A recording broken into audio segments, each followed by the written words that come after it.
Wow, I'm live. You guys, this is funny. Live videos. I've done one before. I taught a dance class live, and I did a live with Radiant. This is the first one I'm hosting, and right now I'm talking to myself. Oh, my sister joined. Hi! Um, yes, we're just gonna wait a few minutes till people join. Yes, and my special guest, City Relief, is here. So excited. Welcome to my ring light brick wall layout. All right, let me see. I'm gonna go ahead and get Josiah in here so that all the City Relief followers can watch, and people will get to watch this later, so they'll get to see me talking to myself. Okay. Let's see. There we go. And we're connecting to Josiah. Yes. Boom. We did it. Oh my gosh. Technology is like a little stressful, but this is so great. Beyond stressful. Surprised it had shut down at the sound of my voice. Usually technology implodes around me. And it's like at this point you'd think we would all be pros, but we're all still learning. How are you today? How's it going? Oh, it's good. It's good. We have our team out at 14th Street today, All serving that. speak. We had a team serve yesterday and Wednesday as well. So we've been serving people like crazy, like we do all the time, and just getting stuff done. In the heat of the summer with like 80% humidity, and you guys are still showing up, which is just, why I love you guys so much. Yes, I'm so honored to have you, Josiah, and to host this. I don't know what I'm doing. We're all making it up as we go. So. As somebody said, they're melting at 14th. Bless Yeah. you guys. Oh my goodness, bless you guys. But yeah, Josiah, I would love, because people can go back and watch this video. I would love to hear, your role at City Relief and how long you've been there. And then I'll share a little bit as to why I wanted to host this, because of an experience I had like a month ago. And yeah, so just, say what your role is at City Relief and how long you've been there. And Yeah, I'm the chief program officer at City Relief, which basically means that I oversee all of our mission focused activities. So whether that's volunteer engagement, outreach, follow-up care, and community partnerships, I'm sort of the man behind the curtain, sort of driving all that stuff. So I've been doing this for about 10 and a half years. I started out in 2010 as an outreach leader, just taking teams out into the streets and hanging out with our homeless neighbors and trying to connect them to help and hope and praying for them and encouraging them. And so basically all my experience comes from just hanging out with people and trying to help them improve their lives. So that's sort of what I'm coming from, and that's what I encourage our team to do every day, is to go into the streets and be love and be light to people who are having a very hard and dark season that it comes intrinsically with homelessness. that's right. And I love just, the consistency that you guys have, because you guys will show up in the dead of summer. You'll show up in the dead of winter. I've seen videos of you guys like shoveling the bus out of the snowbanks, and it's Well, just a message. yeah, I mean, one of the things we've learned is that, consistency is what gives us credibility, so there's a lot of people out there who try to tell people in the street what to do or how they can improve their lives. But if they're not out there when things are tough, we like to joke like, that God only uses one kind of person, which is the kind of person that shows up. So we like to show up no matter what, as long as we can get to the location. We're going to do everything in our power to get there, because our friends in the street, they don't have a choice. Like, they don't get to take a snow day, or even a pandemic. I mean, when the pandemic hit, everyone's like, stay home. And like, our friends in the street are going, we would love to, we can't because we don't have one. So we have Literally. Wow. going up. It's incredible. You guys do show up. It's amazing. Yeah, so thank you so much for sharing. I just want to, for people who are watching, I really wanted to host this because I definitely noticed a shift in the city and in the encounters I was having with different people who are, currently experiencing homelessness, or even if they're at a shelter. Um, you know, the aggression has kicked up a notch, and I had an experience a month ago. I've lived here 10 years and I've had like really awesome conversations and wonderful experiences with just talking with people on the street, like getting to know them. But yeah, this interaction turned aggressive, and, she followed me into my bank, and there was like shouting involved and that sort of thing. And I left just like with a lot of questions and feeling really sad, really guilty that I couldn't help her. Really just like, what are their boundaries, if any, because she's in need, but it's, coming out in aggression. And so, yeah, I really wanted to have this dialogue that I think a lot of people are wondering what is, oh, the mailman's here. People are wondering what is, how do I move forward without walking out on the street and feeling fear? Because they're human beings too. And so, yeah, I'm just so grateful you're here and just kind of to talk about this. Um, and yeah, I mean, I'm sure you've seen that. You can speak to that a little bit of during pandemic and post pandemic. What are the changes you've seen in like all the emotional aspects and. Yeah. No, first of all, I would just acknowledge that what you felt with that interaction is not an isolated incident. There's a lot of people out in the street right now who are extremely stressed out. Now, what I would say is that is actually a universal problem, whether you're housed or not. I would say pandemic, a lot of people are dealing with stress and emotions. And I mean, I have two kids who did virtual learning for a year. Right. Just the process of being around people and dealing with those pent up frustrations and emotions, like we're all dealing with it, right? Like mental health crises are happening across the board, whether you're homeless or whether you're not. But I will say that when the pandemic hit, what it did was it did reveal an ongoing crisis, which is this discrepancy between the haves and the have-nots living in the same space. So New York City is unique in that there are more billionaires living in New York City than any city in America, but there are Wow. also more homeless people living in the city than any city in America. I mean, LA is catching up very quickly to New York, but and the dynamics of homelessness are different on the West Coast than they are in New York for a variety of reasons.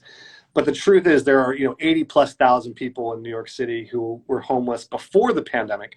And so now what we're seeing is we're seeing this sort of stress level rise because when everybody who could leave the city did, and the only people that were left were homeless people and essential workers, basically. What happened was all of a sudden these people that you saw on the sidewalks who kind of blended into the crowd, like all of a sudden stuck out. And so street homelessness became much more visible because it wasn't hidden in sort of this current of Mm-hmm.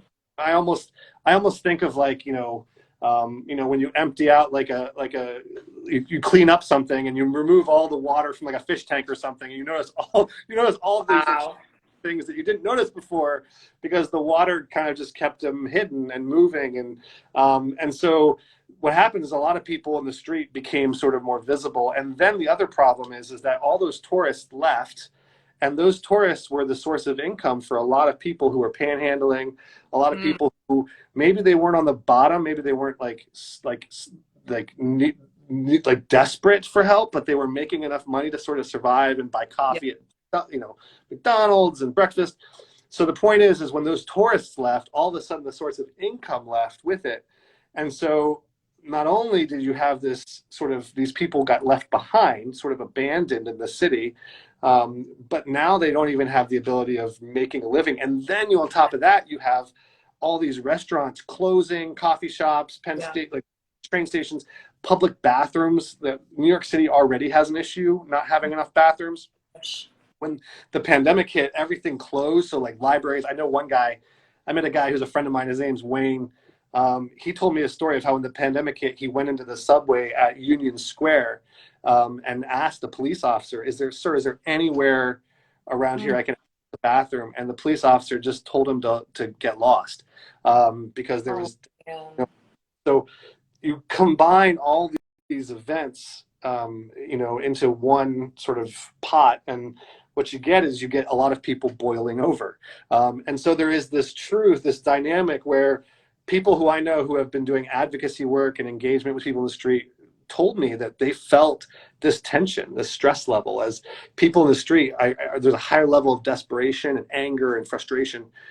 So what you felt, all that to say is what you felt, I think, is emblematic of a larger scale issue that we're going to be dealing with for some time as we recover from the pandemic. Wow. Thank you. That was such a like comprehensive glimpse. It's, you always use the word complex. Like it's complex because each of our stories is complex. So each of, somebody who's dealing with homelessness, their story is complex too. So there's not one prescriptive, answer for anything. I have a few questions, specific questions.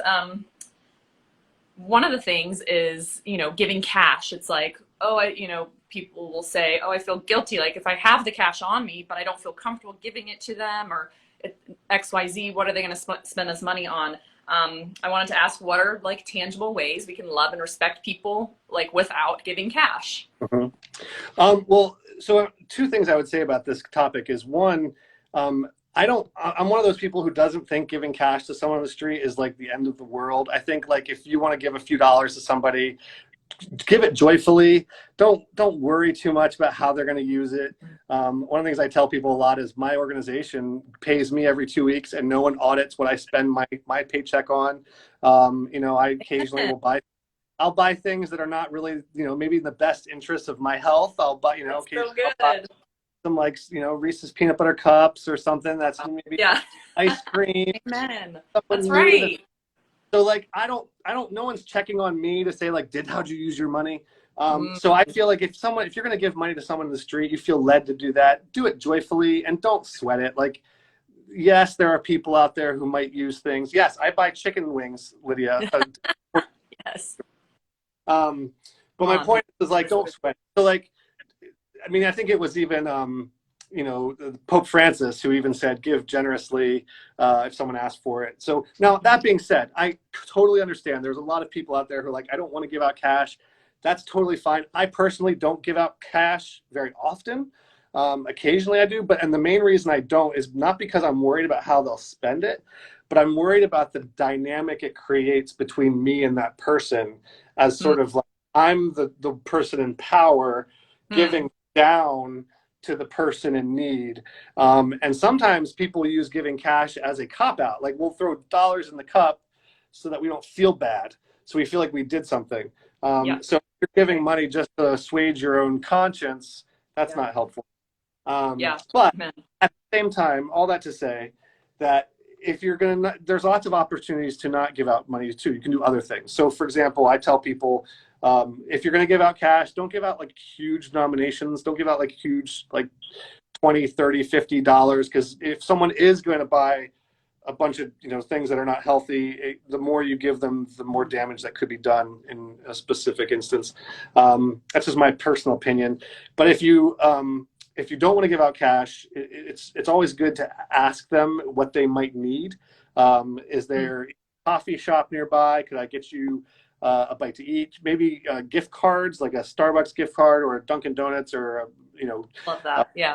the advantage of a gift card is that it not only will give them an opportunity to buy what they want and give them the dignity of choice, Mm, um, but it will also allow them to sit indoors. Like on today, when you're in a hot, muggy day, if you're just tired and you're sweating and you just need to get inside for a few minutes, if you're a patron, you can actually sit inside and have like your coffee that you paid for, almost like you're paying for a few hours of rent, um, wow. with So a good. $5 Dunkin' Donuts gift card. So So there's good. added value there. And then the other thing I would say is, new socks are always great if you want to carry a pair of new socks around in your purse or your backpack. I was out with Corey Hayes last week, and I had a bag with socks and hygiene kits, and I saw someone came up to our car window with a cardboard sign asking, and I just rolled down my window. I was like, "Hey man, could you use a new pair of socks?" He's like, "Oh, I need socks so bad," and I gave him socks, and he was overwhelmed. So he was just so grateful. So toiletries, also like travel size toiletries, are really good. There's lots of ways you can engage with people without giving cash, if you prefer that. So good. Those are such amazing, tangible ways. I know people, yeah, people respond well to like tangible, practical steps, right? Especially New Yorkers, because we're doers. And so Yeah. thank you. That was great. Um, this one might be like more complex, answer how you feel led, but what are some circumstances that you've heard from people's stories that have led up to them finding themselves on the street? Like, what is the range? Yeah. The one unifying factor that I've been able to identify in the 10 years of doing this with regards to people experiencing homelessness is trauma. It doesn't matter who you are, how you ended up in the street. You've experienced a severe trauma. And so we really do need to think about the people that we serve and the people we see in the street as, again, not broken, not, like nothing like that, but as people who are experiencing a significant trauma, and we have to keep that in mind as we engage with them. Because like a lot of people, just lose their jobs. I mean, I've met a lot of people over the last year who were working in the restaurant industry, who were working in the hotel industry, and then when everything shut down, they lost their jobs, and they were sort of already on the edge. They may be paying week to week for rent, and because of that, ended up in the street and during the pandemic. So there's also a lot of people who end up in the street because of health issues. I mean, you'd be amazed how many people who I've met over the years who are being discharged from a hospital after significant surgery with nowhere to go. Because they can't, their benefits haven't kicked in yet. They're underwater in terms of their bills. And they don't have a family that they can lean on, or a safety net that they can depend on. So they end up sleeping outside because they don't feel safe in a congregate shelter setting, or they're dealing with some other struggle. I mean, the simple truth is there just isn't enough affordable housing in many cities in America. As cost of living has gone up. I don't know if you're interested, if you're kind of like a dork like me and you look into this stuff, there's a recent report that came out that said that, to afford a 2-bedroom apartment anywhere in America, you can't do it by working a minimum wage job. It's physically impossible to stay housed working full time at minimum wage, because the living wage, the housing wage, is actually higher than the minimum wage. So it's like a $6 gap. So there's a lot of people who they're working their tails off, they're doing everything, but they just don't make enough money to pay the rent. So it's a real thing. The cost of living is a real problem that we have. And then, I mean, there's other people who, I've met people who have had accidents, job place accidents. I've met people who got the breakups. Someone moved to New York to live with their boyfriend or girlfriend. Things didn't work out. Wow. They don't have money to get home. Now they're in the street. So there's a lot of, and then there's people who just, there's cyclical poverty. I mean, there's a lot of people who are in New York City shelters as adults who were in shelters as kids. And the fact is there aren't enough people, there aren't enough like ramps, economic ramps that are allowing people to move into a sustainable living. And so we genuinely have an issue in our country where people are, generationally. And so, like, for example, systemic racism is a real issue because there's, 40% of the homeless population in America is African American, whereas African Americans only make up 14% of the general public. So there are all these contributing factors. I described, just a personal little plug, I guess, but I'm writing a book about this issue. Yes, you should plug it. I'm writing a book about this issue, and one of the things I describe homelessness as sort of the ocean that all streams and rivers of poverty sort of dump into, because if you look at like our foster care system, people aging out of foster care is what leads to homelessness. Wow. If you look at, incarceration, mass incarceration, people coming out of jail, they fall right back into homelessness. You look at domestic violence, you look at addiction, you look at mental health issues, you look at our health issues, our health system, healthcare system.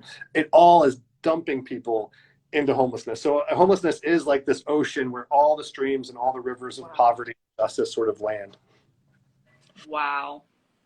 That was a beautiful like explanation for a, you know, terrible and tragic, it's the systems of the world. And it's so, yeah, it's like, and I think that's what leaves people, right? Like feeling so overwhelmed and they just Yeah. want to sit in a puddle and cry. And I'm like, listen, Yeah. I am all like, you must sit in a puddle and cry and be enraged by it. I think that's great. But then it's like, okay, well, I'm one person. What can I tangibly Yep. do, right? Like at the end of the day, God calls us like to love one person at a time, Yeah. right? So, yeah, I Well, appreciate you so much.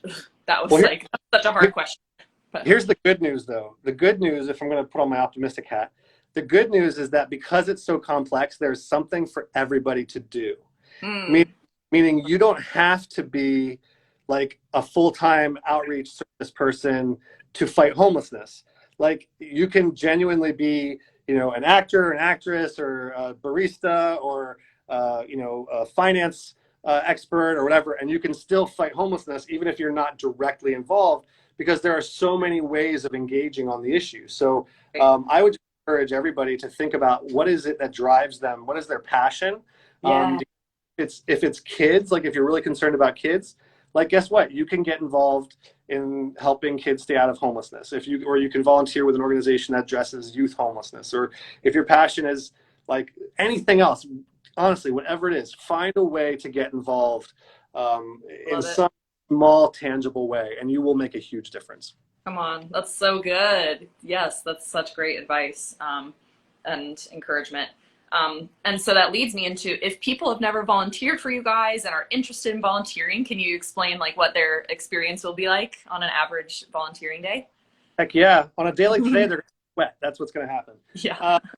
So basically, if you go to our website, cityrelease.org, you can find the volunteer page, and you can sign up to serve with us at any one of our locations. We have 8 locations a week in New Jersey and in New York City.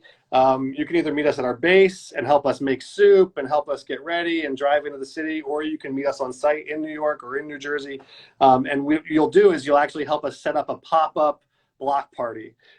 So we set up this block party on the sidewalk where we will distribute meals, socks, masks. We want to meet urgent needs in the moment, but then we also create this festive environment. And I mean, you know what it's like. You volunteered with us many times, where we play music and we laugh Yes.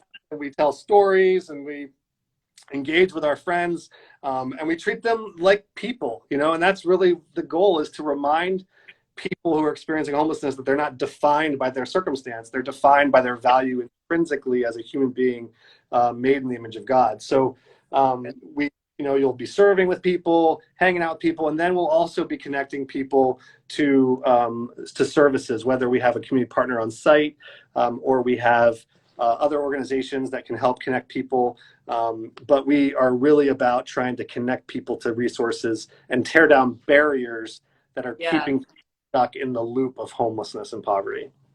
That's so good. Yes, it really is. And everybody's commenting. They're like, it's the best volunteering experience. And it is. And, you guys have done such an excellent job, like looping people in to help in tangible ways.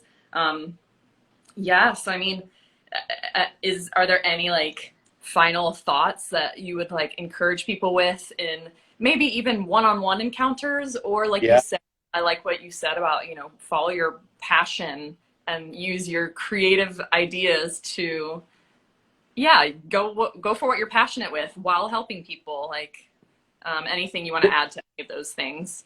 Yeah, I mean, people who have heard me do these kind of workshops and stuff have heard me say this probably 100 times, but like the truth is if you lower the expectation on yourself, it'll actually empower you to get engaged. So, for example, I would say well-intentioned people who don't know what to do end up doing nothing at all because they overthink it, they get nervous, and then by the time they've walked past the person, they are kicking themselves because they didn't do anything about it, but they felt bad because they didn't know what to do and they didn't want to make the situation worse. And so what I would say is dial back the pressure on yourself.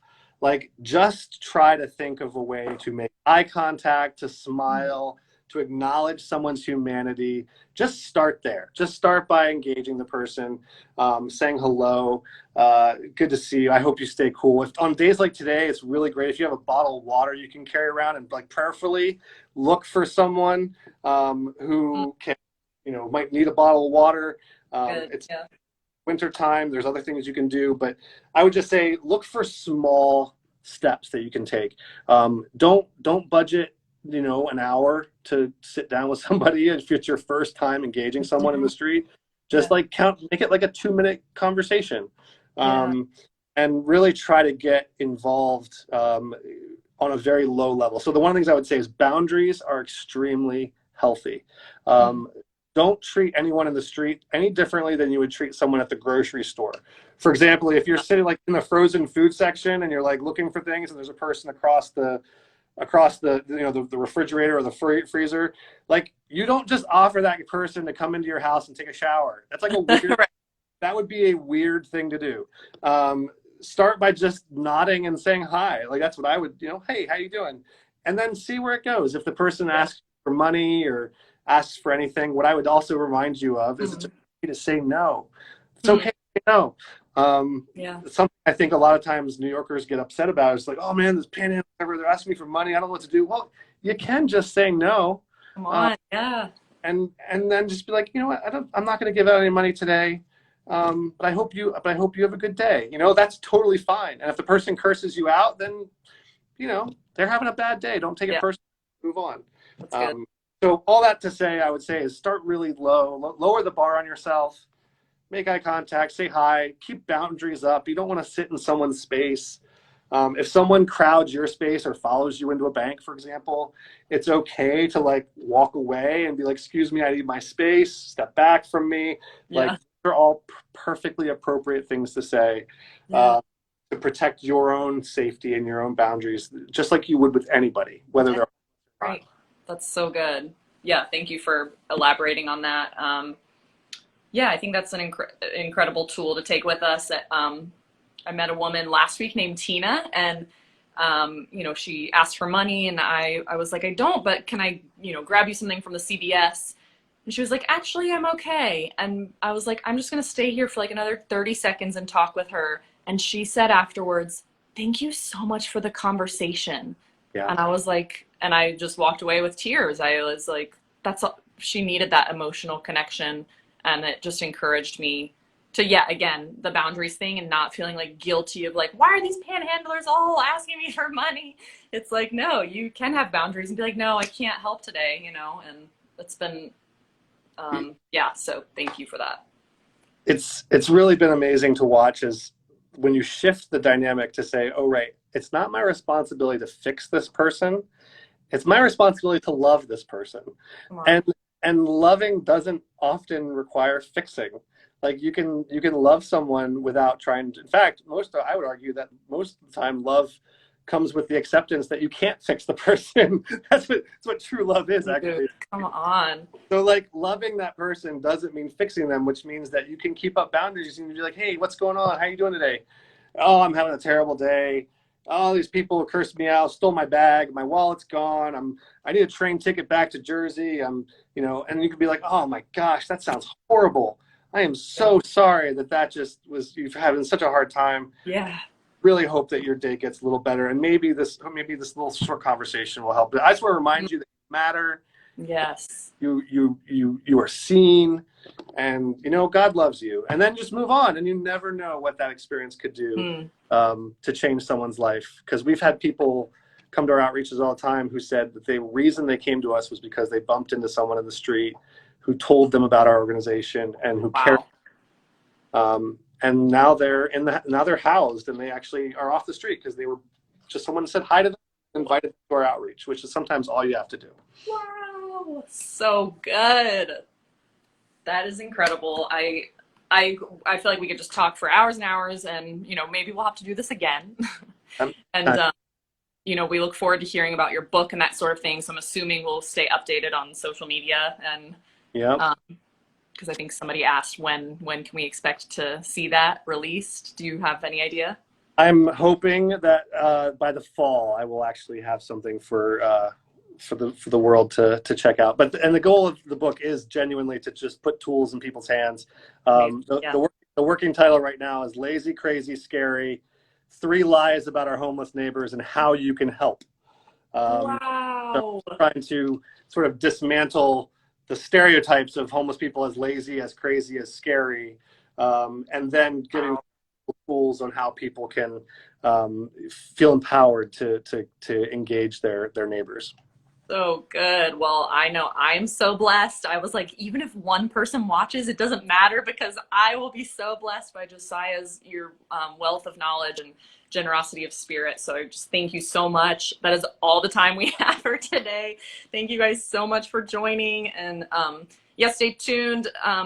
Hopefully, we'll be doing some more campaigns coming up soon. So stay tuned for that, and ways you can support and volunteer and that sort of thing. And everybody loves City Relief and the work that you guys do. And yeah. Well, thanks for having me, and it's always a pleasure to hang out with you. So anytime. All right. We'll talk soon. If I can end this, I don't know how. So it's going to be great. That does. Live. I guess I just pressed the X. Thanks, guys. I love you all.